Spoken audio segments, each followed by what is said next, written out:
Paula Abdul had the biggest Billboard hit of 1991 with Rush Rush, but she still wasn't the main pop girl, and I've got the receipts.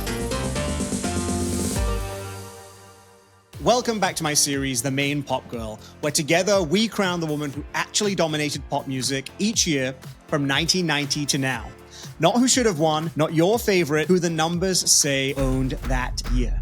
It's 1991. Paula Abdul's Rush Rush is spending 5 weeks at number 1. Janet Jackson's getting her final number 1 from Rhythm Nation 1814, an album that's been out for 2 years. Madonna's Justify My Love video is banned from MTV. And Whitney Houston's back at number 1. And Mariah Carey just did something no artist in history has ever done. 5 consecutive number 1 singles from her first 5 releases. And I've got 7 minutes to prove why that isn't just luck. It's a record that stands 34 years later. Hit subscribe for more unfiltered pop opinions. Here's what makes 1991 historic. Mariah Carey's self-titled debut album was released in June 1990. Vision of Love went to number 1. Then Love Takes Time. Then Someday, which hit number 1 on March 9, 1991, dethroning Whitney's All the Man That I Need, and it stayed there for 2 weeks. 3 consecutive number 1s. Then in April, I Don't Wanna Cry, the 4th single from that debut, gives her another 2 weeks at number 1. 4 consecutive number 1s. At this point, she's matched the record set by the Jackson 5 in 1970, the first artist since then to pull it off. And then in October, Emotions, the lead single from her second album, debuted at number 35 on the Billboard Hot 100. 6 weeks later, it hit number 1, where it stayed for 3 consecutive weeks. 5 consecutive number 1 singles. Not just the first woman to do it, the first artist in history. And nobody, not Beyonce, not Taylor Swift, not Adele, not Rihanna, nobody has done it since. That record still stands. That's 7 weeks at number 1 across 3 singles in 1991. But the real achievement? Making history in a way that can never be replicated. Now, let's talk about albums. Mariah's self-titled debut spent 113 weeks on the Billboard 200 across 1990 and 1991. It didn't hit number 1 until March 2nd, 1991. Once it got there, 11 weeks at number 1, from March 2nd through May 11.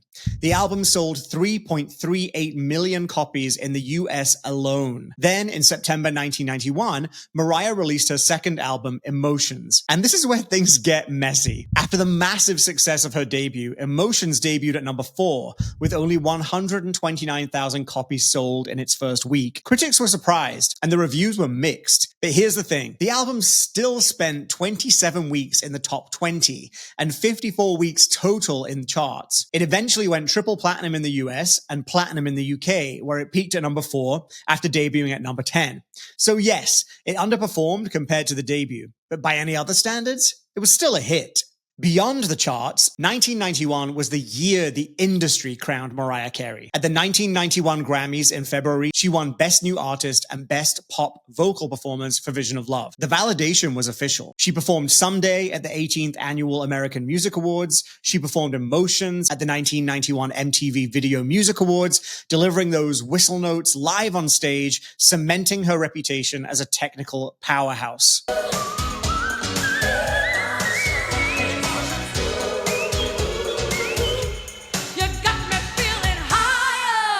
And she was the musical guest on Saturday Night Live performing Can't Let Go and If It's Over from the album Emotions. Mariah was everywhere in 1991, and she was making history while she was there. Now, let's talk about Paula Abdul. If you grew up in America, you probably remember Rush Rush as the song of 1991. 5 weeks at number 1, the longest running number 1 by a female artist that year. The Promise of a New Day hit number 2. Spellbound went to number 1 on the album charts for 2 weeks, and when the year-end charts came out, Rush Rush was number 4 on the Hot 100, the biggest single by a pop girl that year. Promise of New Day landed at number 41 on that chart. But here's where the math shifts. Mariah had 4 entries on that year-end chart. Someday at number 13, Emotions at number 22, I Don't Wanna Cry at number 26, and Love Takes Time at number 69.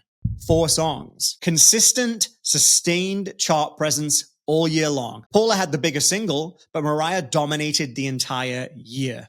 And here's where my UK perspective comes in. I grew up in Britain, and Paula Abdul, she barely registered. Rush Rush peaked at number 6 and spent 11 weeks on the chart. Promise of a New Day stalled at number 52 for 2 weeks. Spellbound topped out at number 4. Paula had a massive year in the States, but she wasn't making history. She wasn't breaking records. She was having hits, but hits don't always equal dominance. Now, here's where growing up in the UK gives me a completely different view of 1991. In America, where I live now, this is Mariah versus Paula.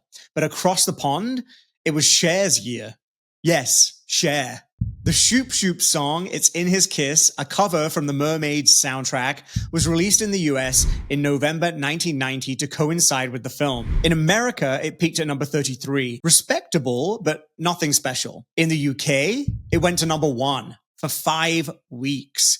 It was the 3rd best-selling single of the year in Britain, not just by a pop girl, by anyone. Cher was the only solo female artist to have a number 1 single in the UK that year. This was Cher's first solo number 1 in the UK since I Got You Babe with Sonny Bono in 1965. 26 years between number 1s. Cher had been famous for over 2 decades, and this was her first time back at the top as a solo artist. But it wasn't just the single. Her album Love Hurts went to number 1 in the UK for 6 weeks.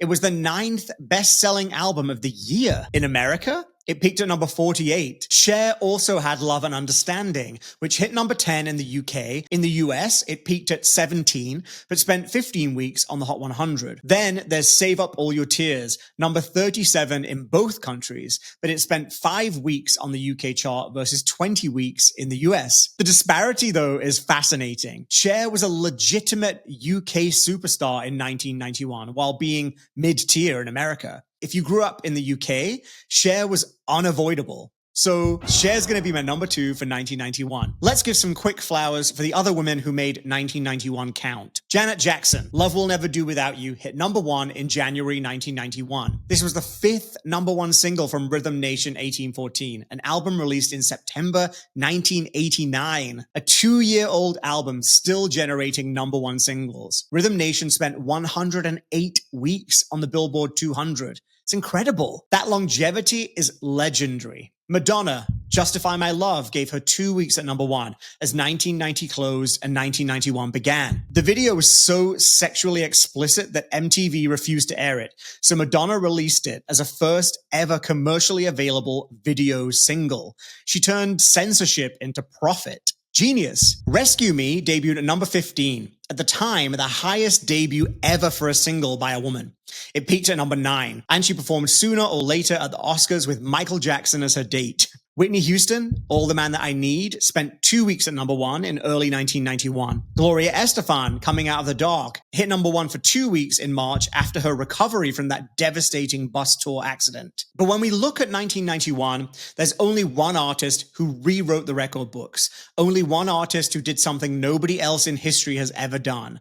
5 consecutive number 1 singles. 7 weeks at number 1 across the year. 11 weeks at number 1 with her debut album. Best New Artist at the Grammys. Paula Abdul had the biggest hit. Cher dominated in the UK. But Mariah Carey, she made history. 1991 belongs to Mariah Carey. Next week, we're diving into 1992. Whitney Houston releases I Will Always Love You, The Bodyguard.